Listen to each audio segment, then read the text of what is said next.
Hello, maybe there's something to be said for this whole journaling malarkey. Since I made the video yesterday, my little brain's been going about the fifth question that I sort of unfilteredly responded to. I think it was something about like what do I creatively have control over at the minute that I'm enjoying, or something along those lines. And I said about the music that I write, and that I write songs, I write lyrics and chord progressions and things, and they never really see the light of day, and that they are something that serve a purpose for me and me alone, without any intention of them ever seeing the light of day. And I was thinking, why don't I ever intend them to see the light of day? And I think this is what got my brain working. I think over the last couple of years, I've become more cautious about not what I share, but why I share things publicly, whether they have a reason to be shared publicly. And in regard to the music stuff that I'm writing, they don't need to be. It serves its purpose.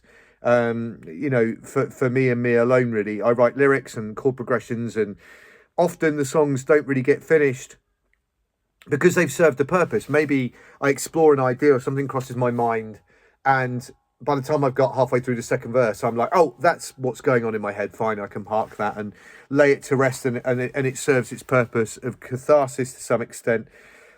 But it got me thinking more broadly about like the challenges I set myself, the things that I do, like the 84-day thing or the 75 hard, and why I do them, and how I measure it, and why I make it public that I'm doing it, why I put it out there. As much as I say that I make these videos for myself, I could just upload them to YouTube and leave them unlisted, and then there'd be a record of what I've done for myself in the future. I do put them out publicly. So there's a little dichotomy there, isn't there, about the things that I challenge myself with, and the things that, the way I measure them, and what I do with them in terms of publicly. I think where I'm at with my head with it all at the moment really comes down to something quite deep, and this is the purpose of journaling, right? It opens these things up. And I think what's been going through my head so far today is that I guess I don't have the shield that I used to have. So all the way through my sort of music career, where I particularly felt like I didn't really, not that I didn't belong, I did, I loved that world, but I felt I was maybe not as good, or what you might call imposter syndrome, narcissistic as it is, you might call it imposter syndrome. I had a shield, a way of dealing with any disappointment or letdown or any feeling that I wasn't, good enough or anything like that. I had a shield by various methods, but predominantly kind of by drinking. And I don't have that anymore. I don't have that sort of way of protecting myself from the real world.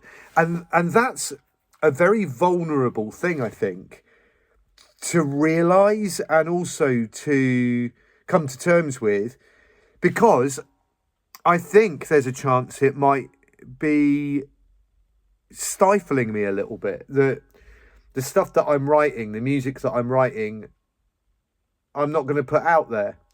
And I'm really stuck in a quandary, because I think I'm at the bravest I've ever been in my life. I'm so sure of who I am, and I'm so confident. The confidence that I had before was a complete fakery, a mask. And now it isn't.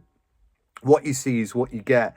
And I think that comes through an awful lot of hard work, and just mainly through honesty to some extent. So what's wrong with me? Like, why can I not have real confidence in the things that I do? I shouldn't really care what people think of it. To that end, if I don't care what people think about it, why put it out?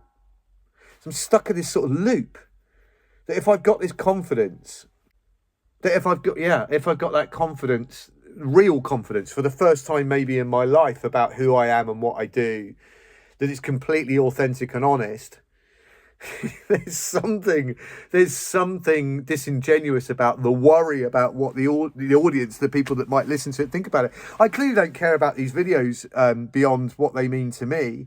The fact that I put them out there, they seem to be useful to people, so maybe that's why I do it. But yeah, maybe I should just do the same with the music stuff.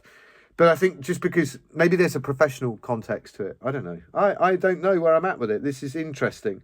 I should explore this more. But so far, this kind of journaling process has made me arrive at a couple of things. One thing I know is that the confidence that I have is not a projection. It's not performative, and I don't have to. It's not put on. There's no mask involved in it, and I'm very not proud of that. It's a ridiculous word. I'm very conscious of the fact that I feel great because of that. I feel confident in my own skin. There was a line in a book. There was a line in a book that I read, I think last night, completely disconnected from it, but the character was describing another character and saying her insides matched her outsides, and I was like, that's it. That's actually it. My insides match my outsides. I feel like what you see for the first time possibly in my life. That's point number one, which is great. Point number two is, then it becomes a bit of a hypocrisy, doesn't it? If I don't care what people think about it, then why don't I put it out? And if I don't care what people think about it, why would I put it out? You might need to help me out on this. Put some comments below. This is clearly going to go through my mind a bit more, but that's where I'm at on day, 15. And so on we go. Gym session done, and work being done, and thinking being done. Goodbye. See you tomorrow.